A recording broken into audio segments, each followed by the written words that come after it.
A What's in the Box production. Alice in Wonderland. 5 minutes comic book story of Alice. One day Alice was reading a book beside the river bank when she started to fall asleep. As Alice was falling asleep, she saw a white rabbit rush by. She followed the white rabbit down the tunnel. At the end of the tunnel, she saw the white rabbit disappear through a little door on the wall. The door was locked, and was so small Alice would never fit through such a small door. What shall one do now? Alice said as she looked around the room. A key was on the table, with a bottle and a box, with the words "Eat me" and "Drink me" on them.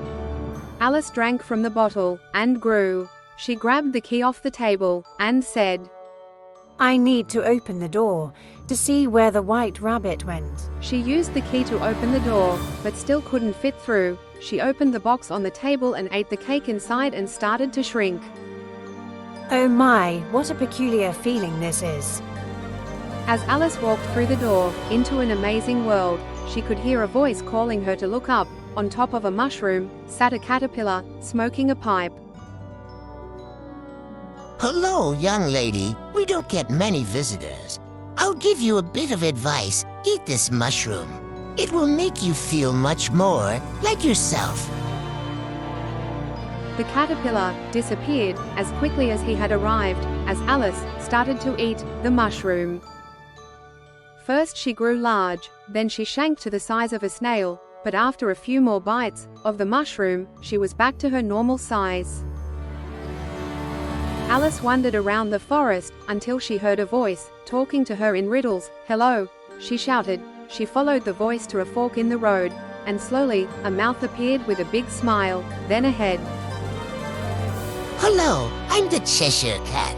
You can go that way to the Queen of Hearts, or take the other path to the Hare. I wouldn't go that way if I was you. Alice walked down the path towards the Hatter's tea party. When she got there, the table was set out for her amazing British tea party. Then appeared a strange-looking man at the end of the table, as other creatures from the forest started to sit around the table. After a while, trying to make sense of what everyone was saying, Alice decided to leave before she became as mad as the Hatter. You're all quite mad. I'm not staying a second longer. Alice walked down the path for a while, and came across playing cards, painting white roses red. What are you doing? asked Alice, but before they could answer, the Queen of Hearts arrived with her soldiers.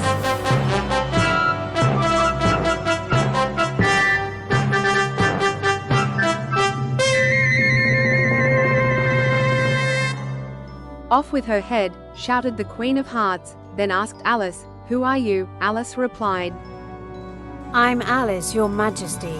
The Queen said, Let's play croquet. If you win, I chop your head off. If I win, you can come to my palace and watch me chop the Jack of Spades' head off. After Alice had deliberately lost the match to keep her head, she headed off to the Queen's palace, where the Jack of Spades had been on trial for stealing the apple tarts the Queen of Hearts had made. Why in the courtroom, the Mad Hatter appeared, and stated that the Jack of Spades was innocent, as Alice must have stolen the tarts, as she had been to his tea party, and ate all his cakes, and was so rude.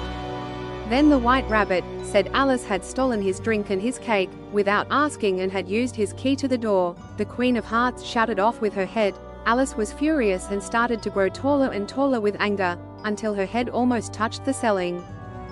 Alice could hear a voice saying, Wake up, Alice. It was Alice's sister waking her up. As Alice woke, she couldn't remember if it was a dream or not.